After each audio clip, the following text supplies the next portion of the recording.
Assalamualaikum warahmatullahi wabarakatuh. Hai, perkenalkan nama saya Silva Aulia. Saya dari kelas A, Prodi Pendidikan Bahasa Sastra Indonesia dan Daerah, Angkatan 2020. Pada video kali ini, saya akan menjelaskan tentang hakikat sejarah sastra. Oke, langsung saja kita ke materi. Sebelum kita lanjut ke materi, teman-teman pada tahu nggak sih, apa sih itu sastra?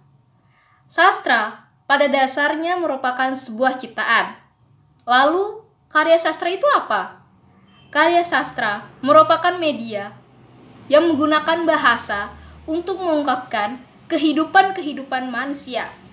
Oleh karena itu, karya sastra pada umumnya menceritakan tentang persoalan-persoalan kehidupan manusia. Sastra Indonesia merupakan sebuah istilah yang melingkupi berbagai macam karya sastra yang berada di Indonesia.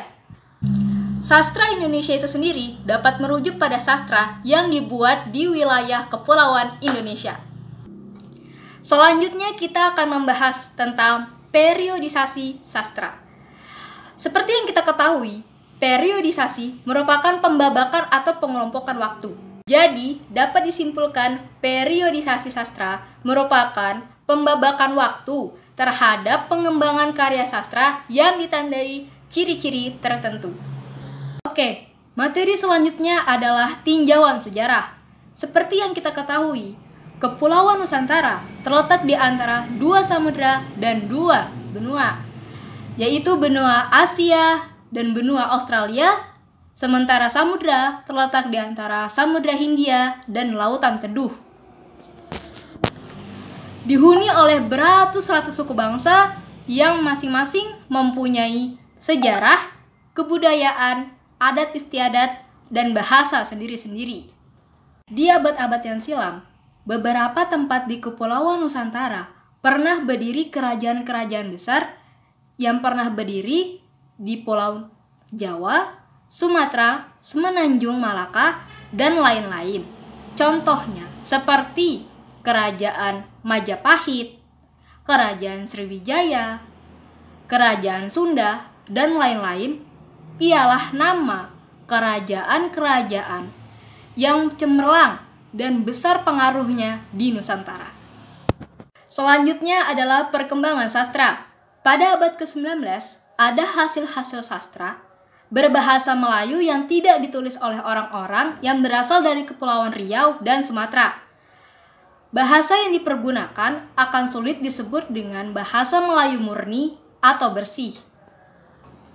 Bahasa Melayu yang digunakan bukanlah bahasa Melayu yang tinggi, melainkan bahasa Melayu yang rendah atau bahasa Melayu pasar.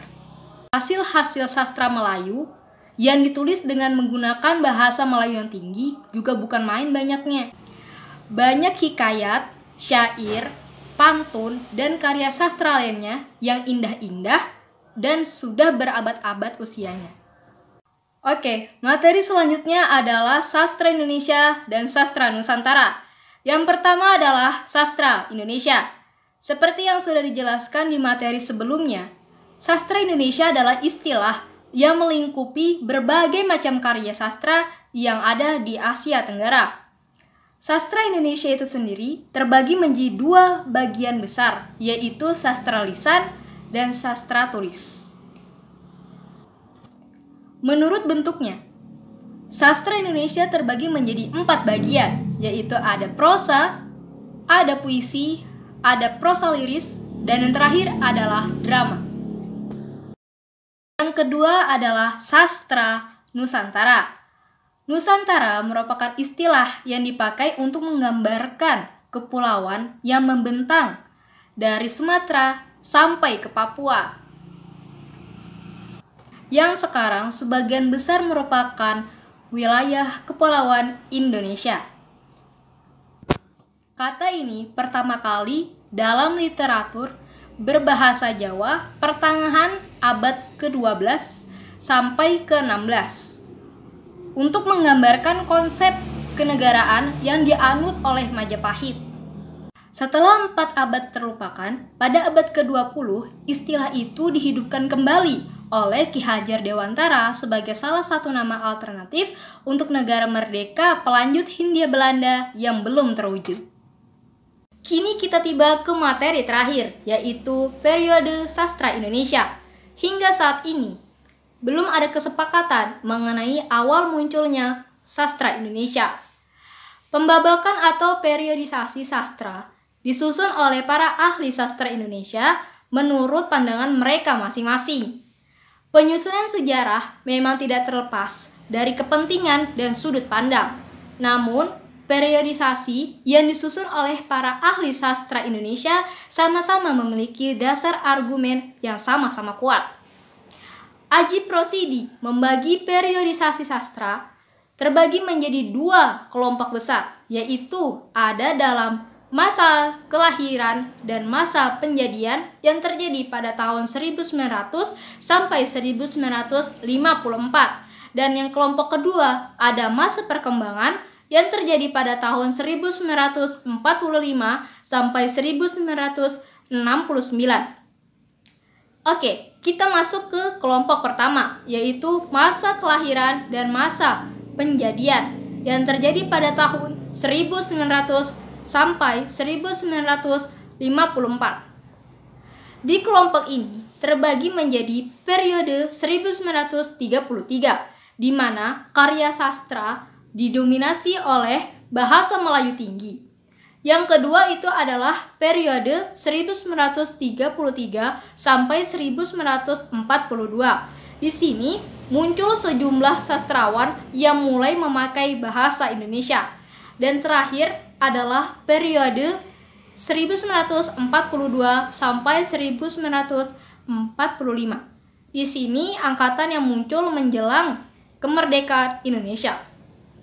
Oke, kita masuk ke kelompok kedua, yaitu ada masa perkembangan yang terjadi pada tahun 1945 sampai 1969.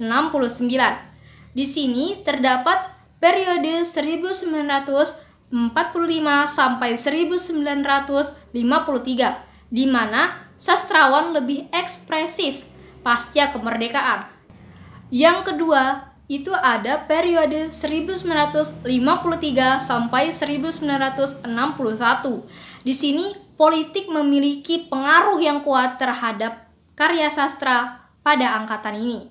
Oke, periode terakhir ini adalah periode yang terjadi pada tahun 1961 sampai 1969.